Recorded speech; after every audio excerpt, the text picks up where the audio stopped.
Hello, good morning सगळ्यांना. सारिका कांचीच्या दुनियेमध्ये तुमचं खूप खूप स्वागत आहे. तर काल जो मी व्हिडिओ अपलोड केला त्याला तुम्ही खूप छान मला कमेंट्स केल्या की लवकरच तुमच्या घरी बाळ येईल, ताई तुम्हाला पण बाळ होईल. तर खरंच त्या कमेंट वाचून मला खूप छान वाटलं आणि तुमच्या सगळ्यांच्या आशीर्वादाने आमच्या घरात लवकरच छोटंसं बाळ येईल. तर त्यासाठी थँक्यू सो मच. तर आज मी तर बनवायला लागली पावट्याची भाजी. आता खूप दिवस झाले डेली रुटीनचे व्हिडिओ मी अपलोडच केले नाहीत, कारण संक्रांती, भोगी आणि हॉस्पिटलमध्ये पण जायचं होतं, त्यामुळं व्हिडिओज शूट करायचं राहून गेलं. त्यामुळे म्हटलं चला आज अपलोड करूया. तरी तर मी पावट्याची भाजी बनवते आणि पावटा इथं मस्त पहिल्यांदा भाजून घ्यायचं आहे आपल्याला. आणि बऱ्याच मला कमेंट आल्या पावट्याच्या भाजीविषयी की तुम्ही एकदा कांदा घालून बघा.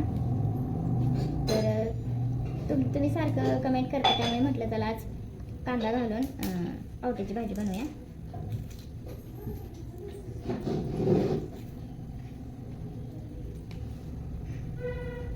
चांगली होईल आहे भाजी, पावट्याची कांदा घालून चांगली होईल आहे.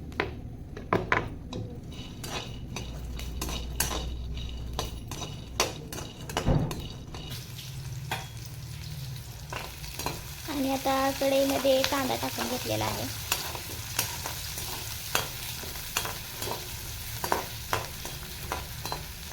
कांदा छान भाजून घेऊया मस्तपैकी.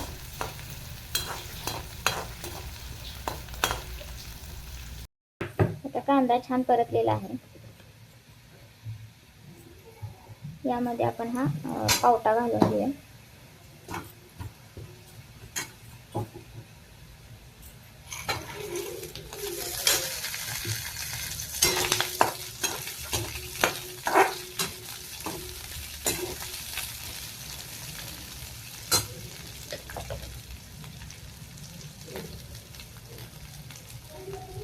थोडीशी हळद,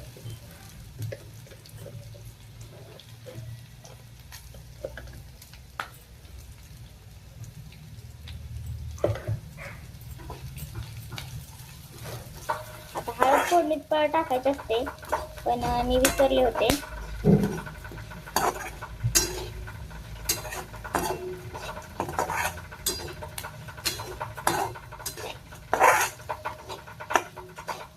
आता आपण यात थोडंसं पाणी टाकूया.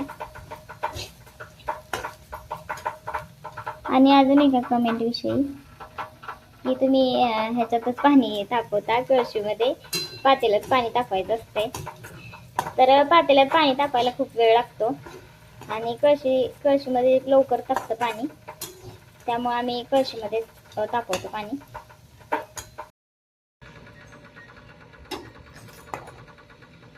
पाणी टाकले थोडं आणि शिजवून भाकरी करायची येते का चपाती करायची? पीठच मग भाकरी संध्याकाळी करूया. पीठच मग 2-4 5-6 चपात्याच मग रात्रीची पण एक भाकरी. कांचनच्या आता आंघोळ झालेली आहे. आता कांचन पीठ मळते. असं असतं आमचं डेली रुटीन. पण ती सकाळी लवकर उठून पाणी ठेवत असते आणि नंतर मी मग आंघोळ करत असते, कारण मला आंघोळ करायची सवय आहे सगळ्यात आधी उठल्या. त्यामुळे ती पाणी ठेवते आणि झोपते आणि मग नंतर आंघोळ करते. तसं आम्ही 7 वाजताच उठतो, काय लवकर उठत नाही. थंडी पण खूप आहे ना त्याच्यामुळे. तरी आता कमी झाली थंडी, त्यामुळे स्वेटर घातला नाही आज, है ना.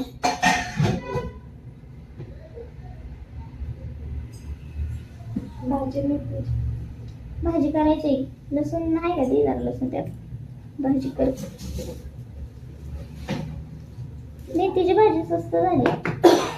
अजून एक किती असतात.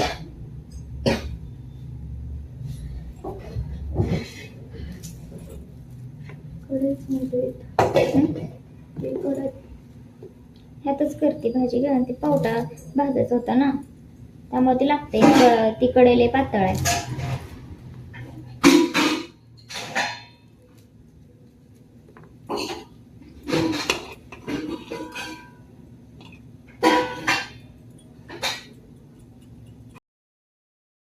आणि आता आपला स्वयंपाक झालाय सगळा आणि आत्ताच आम्हाला कळली की अहो सुट्टी येणार आहेत.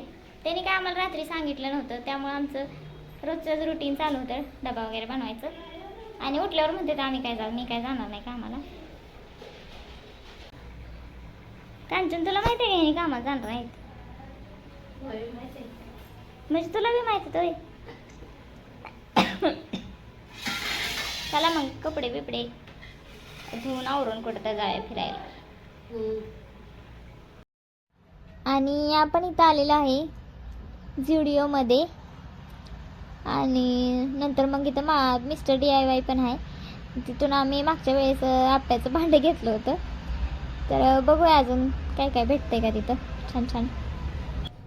तर आता सकाळी शूटिंग करण्याच्या नादात व्हिडिओ करण्याच्या नादात मोबाईल चार्जिंग करायचं राहून गेलं. त्यामुळे मग आम्ही जरा बाहेर गेलो होतो सकाळी. नंतर आवरून झालं सगळं झुडिओमध्ये गेलतो आणि असंच मॉलमध्ये वगैरे काय शॉपिंग वगैरे काय नाही, पण आपलं फिरून यावं म्हणून गेलो होतो. पण फोनमध्ये चार्जिंग नसल्यामुळे काही शूटिंग झालं नाही. मग घरी आल्याला फोन चार्ज केला आणि नंतर बघितलं तर कमेंट्स आल्या होत्या. मग त्याविषयीच आमची चर्चा चालू होती. तर म्हटलं चला आता व्हिडिओज बनवूया. तर कमेंट अशा आलते की त्या कमेंटचं उत्तर आता देते. तर बाळाविषयी बोलताय. तर बाळ तर अजून पण नाही आणि प्रेग्नेंट पण नाही अजून मी. तर आत्ताच तुम्ही बोलणं चालू करू नका काय पण म्हणायला. आणि जर झालंच तर बाळ ते ताईचं पण असेल आणि माझं पण असेल, तसं काही नाही. आणि मी त्यांना कधीच अंतर पण देणार नाही. आणि बाळ झालं म्हणून माझ्या आधी बाळ त्यांचंच आहे ते बाळ. आम्ही एवढा दिवस मनावर धरलं नव्हतं कारण कांचन छोटी होती, त्यामुळं असं झालं होतं. तर बघूया. आणि तुम्ही काही टेन्शन घेऊ नका. मला माहिती आहे तुम्हाला पण माझी काळजी वाटते, पण हे दोघं तसं काही करणार नाही त्याची मला 100% गॅरंटी आहे. आणि आता जस्टच एक कमेंट आली की तू अगोदरच लांब हो, मग त्यामुळे तुला त्रास नाही होणार. तर भविष्याचं कुणाला माहिती आहे आणि भविष्याची काळजी आपण आत्ताच का करायची. तर हे सगळं आपण भविष्यावर सोडून देऊया आणि भेटूया आपल्या नेक्स्ट ब्लॉगमध्ये. कारण आम्हाला जायचं आहे हळदी कुंकाला आणि याविषयी आम्ही नक्कीच डिटेलमध्ये व्हिडिओ बनवेन. तर आजचा हा ब्लॉग कसा वाटला ते कमेंट करून नक्की सांगा. धन्यवाद.